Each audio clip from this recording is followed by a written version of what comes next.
Hello everyone, आप सभी का स्वागत है इस वीडियो में।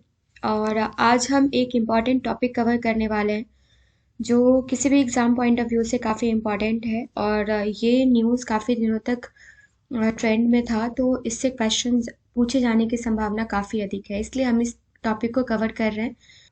ना सिर्फ ये आर्टेमिस कैंसिल होने का रीज़न, इसके अलावा भी जो इम्पोर्टेंट पॉइंट्स हैं नासा के बारे में, ये भी आपके लिए काफ़ी इम्पॉर्टेंट है।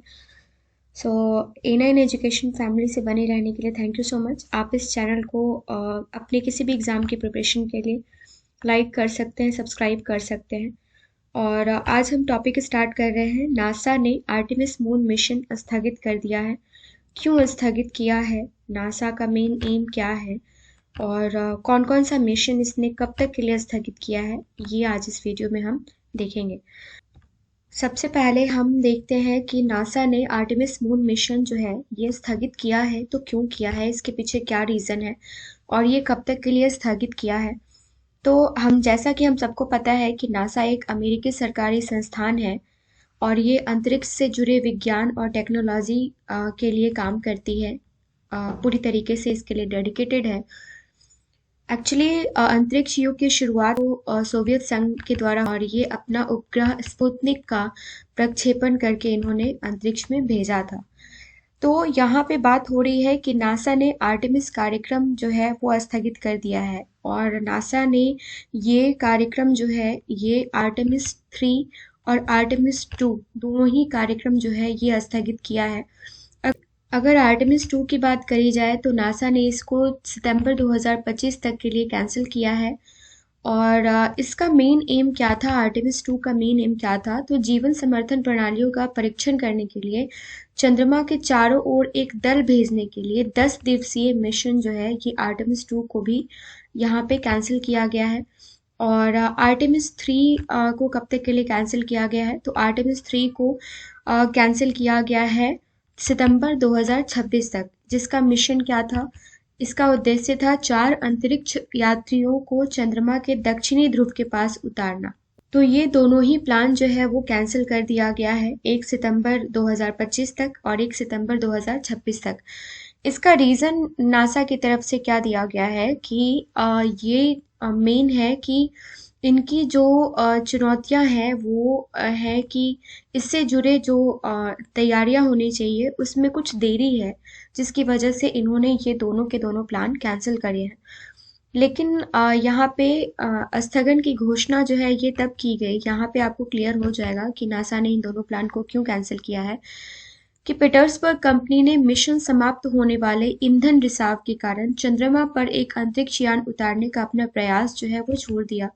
अब यहाँ पे जब इस पे ही इफेक्ट पड़ना है, जो इसका मेन जो इसका बेसिक चीज़ें हैं, बेसिक कंपोनेंट है, उस पे ही इफेक्ट पड़ना है, तो फिर नासा ने अपने आर्टेमिस 2 और आर्टेमिस 3 के प्लान को भी कैंसिल कर दिया है। तो मेन रीज़न यही है आपका कैंसिल होने के लिए। और नासा के वाणिज्यिक चंद्र कार्यक्रम के हिस्से के रूप में लॉन्च किए गए एस्ट्रोबॉटिक टेक्नोलॉजी के पेरेग्रीन लैंडर को अंतरिक्ष यात्रियों के लिए स्काउट के रूप में काम करना था। ये इसको किस बेसिस पे काम करना था, ये सारी चीज़ें हमने यहाँ पे आपके लिए नोट डाउन कर रखी है। सारी चीज़ों को नोट कर लीजिएगा, काफ़ी इंपॉर्टेंट टॉपिक है ये आने वाले किसी भी एग्जाम के लिए। अब यहाँ पे एक और इम्पॉर्टेंट पॉइंट कि हमें क्या कवर करना चाहिए कि ये नासा ने देरी का कारण कार्यक्रम से जुड़ी विकास चुनौतियों का हवाला दिया है, ये तो हमने देख लिया। दूसरा है कि आर्टेमिस 3 मिशन का लक्ष्य क्या है? तो ये लक्ष्य था अंतरिक्ष यात्रियों को आधी सदी में पहली बार चंद्रमा की सतह पर उतारना, चलाना। ठीक है, तो ये मेन एम था। अब कुछ इम्पॉर्टेंट पॉइंट्स है जो हम नासा के बारे में कवर करने वाले हैं। नासा की शुरुआत जो है ये 1 अक्टूबर 1958 में प्रेसिडेंट आइजनहॉर के द्वारा हुआ था। और इसका मेन एम जो है नासा का, अमेरिका को अंतरिक्ष एक्सप्लोरेशन में आगे बढ़ाना, साथ ही एरोनॉटिक्स रिसर्च के क्षेत्र में अमेरिका को विकसित किया जा सके। इसलिए 1 अक्टूबर 1958 को नासा का नासा की आधारशिला रखी गई। नासा का कमान जो है वो एडमिनिस्ट्रेटर के हाथों में होता है, जिनका नाम प्रेसिडेंट के द्वारा लिया जाता है और फिर वहां से सेनेट के द्वारा इलेक्शन करके कंफर्म किया जाता है इस नाम को। और नासा की स्थापना के बाद इसने अधिकतर अमेरिकी अंतरिक्ष अन्वेषण का नेतृत्व किया है। किसने? तो नासा ने किया है। सबसे प्रमुख अगर माने तो अपोलो चंद्रमा लैंडिंग मिशन है और इसके अलावा स्पेस शटल भी प्रमुख है।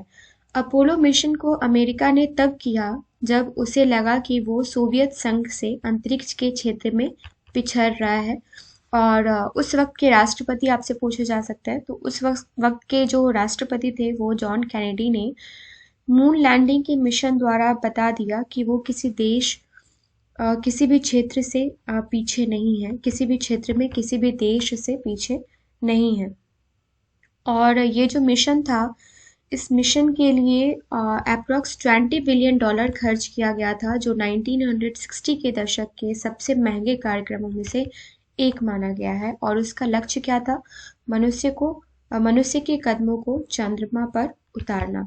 तो आई होप ये टॉपिक आपको पसंद आया होगा। बने रहिए A9 एजुकेशन के साथ। मिलते हैं ऐसे ही किसी इंटरेस्टिंग टॉपिक के साथ। Thank you so much.